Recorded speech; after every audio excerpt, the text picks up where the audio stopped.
Okay, मैं doctor Shilpa Mehta. आज वापस स्रोत के जो हम पॉइंट पढ़ रहे थे उसमें आपके सबका वापस से अभिनंदन करती हूँ। फर्स्ट ईयर के आप छात्र हैं, हम यूनिट फर्स्ट पढ़ रहे हैं और उसमें हमारा फर्स्ट टॉपिक है स्रोत। पहले पिछली उसमें मैंने आपको बताया था कि इसका वर्गीकरण 4 ग्रुप में किया जाता है। उसमें जो सबसे पहले हम लोग ले रहे हैं वो है साहित्यिक स्रोत।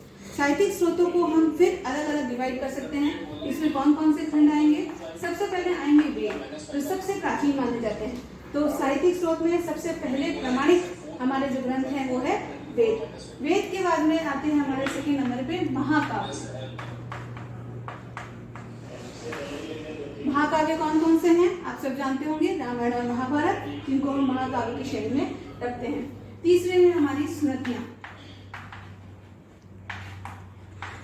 मनु स्मृति, विष्णु स्मृति, ये बाद में लिखी गई थी और उस कालखंड को, ये जो वैदिक काल है हमारा उत्तर वैदिक काल, उस कालखंड को इसके द्वारा हम जानकारी कैसे कर सकते हैं। फिर है पुराण। पुराण क्या है? ऐसा कहा जाता है कि जो पुराने राजा थे उनकी जो वंशावलियां हैं उनकी जानकारी हमारे को पुराणों से मिलती है। तो हमारे को 18 पुराण प्राप्त होते हैं जो हमारे को पुराने जन्म, जो पुरानी वंश थे उनकी पूरी वंशावलियां कि कौन राजा हुआ, उसके बाद उसका पुत्र कौन था, उसके बाद उसका उत्तराधिकारी कौन था, ये सारी जानकारी हमारे को पुराणों से मिलती है। तो वंशावलियों की जानकारी पुराण देते हैं, ये हमारे लिए बहुत ही इम्पोर्टेंट है। फिर हमारे नेक्स्ट आते हैं आपके 5th नंबर पे। 5th नंबर पे हम लेते हैं बौद्ध साहित्य। जैसा कि आप जानते हैं हम प्राचीन भारत पढ़ रहे हैं। प्राचीन भारत में 2 धर्मों का उदय हुआ था, उसमें से एक था बौद्ध धर्म, और ये जो बौद्ध धर्म था इसके लिए इसका भी अलग अलग साहित्य लिखा गया था। इसके जो भिक्षु थे उन्होंने बहुत कुछ लिखा है, वो सब हम बौद्ध साहित्य में पढ़ते हैं।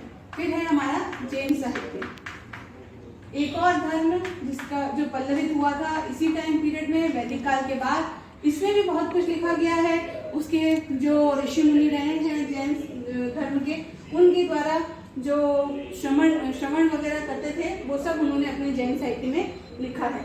उसके बाद लौकिक साहित्य। लौकिक साहित्य का मतलब ये है कि वो लोग जो दरबारी थे उनके द्वारा जो कुछ अपने दरबार के बारे में, राजाओं के बारे में, और दरबारी नहीं भी थे तो इतिहासकार थे जिस टाइम पीरियड के थे, उन्होंने जो कुछ लिखा है वो लौकिक साहित्य में आएगा।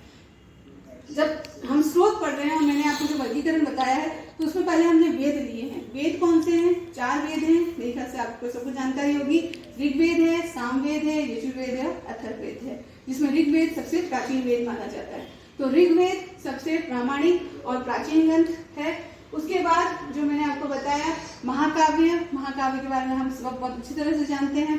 वेदों को समझने के लिए ब्राह्मण ग्रंथ भी लिखे गए थे, उसके बारे में भी उससे भी हम साहित्य की जानकारी कर सकते हैं, अतीत की जानकारी कर सकते हैं।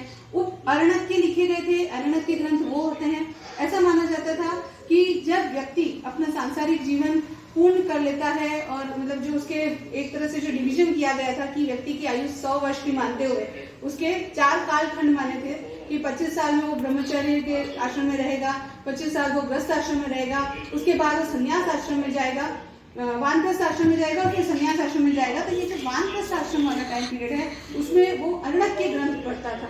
तो ये जो अरण्यक के ग्रंथ हैं ये भी हमारे लिए बहुत इंपॉर्टेंट है। और लास्ट आते हैं उपनिषद। ये एक तरह से यूँ कहना चाहिए व्याख्या है, फिलॉसफी है। उस समय के जो भी धर्म था, धार्मिक जो हमारे विचार थे, उनकी व्याख्या हमारे को उसमें मिलती है। तो ये सारे हमारे वापस बहुत ही इंपॉर्टेंट स्रोत हैं, साहित्यिक स्रोत। फिर हमने नेक्स्ट मैंने जैसे बता दिया महाकाव्य हैं, स्मृतियां हैं, ये भी अलग अलग टाइम पीरियड में लिखी गई, उस कालखंड के बारे में बताती है। पुराण मैंने आपको बता दिया कि वंशावलियों की जानकारी देते हैं। बौद्ध साहित्य की जब हम बात करते हैं, बौद्ध साहित्य को वापस हम 3 भागों में डिवाइड कर सकते हैं जो मुख्य रूप से डिवीजन है। वैसे तो इसमें बहुत लिखा गया है, बहुत सारे बौद्ध भिक्षु हैं जिन्होंने अलग अलग अपना साहित्य लिखा है, लेकिन मुख्य रूप से है सुत्त पिटक,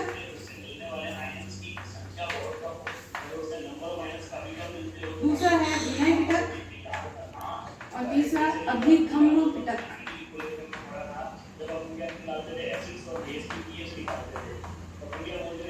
इन सब के साथ पिटक आएगा। ये 3 डिवीजन हमको बौद्ध साहित्य में मिलते हैं। सुत्त पिटक जिसमें जो बौद्ध भिक्षु थे उनके जो आचरण, उनके जो भी फिलॉसफी है वो सारी बौद्ध धर्म से रिलेटेड वो हमारे इसमें मिलती है। विनय पिटक में जो बौद्ध भिक्षु थे उनके आचरण संबंधी जो नियम है वो हमें विनय पिटक अभिधर्म पिटक में कहा जाता है कि जो गौतम बुद्ध थे उनकी जो शिक्षाएं हैं उनका फिलोसॉफिकल जो व्यू है वो हमारे को अभिधर्म पिटक में मिलता है। फिर आते हैं हम जैन साहित्य। जैन साहित्य के जो मुख्य रूप से हमारे को ग्रंथ मिलते हैं उनको हम आगम ग्रंथ कहते हैं। इसमें उस समय के जो जैन मुनि थे उनकी सारी शिक्षाएं हमारे को इसमें प्राप्त होती हैं। लौकिक ग्रंथ बहुत सारे हैं, अलग अलग टाइम पीरियड में बहुत सारे ग्रंथ लिखे गए और उनकी जानकारी हम आगे वाले वीडियो में करेंगे।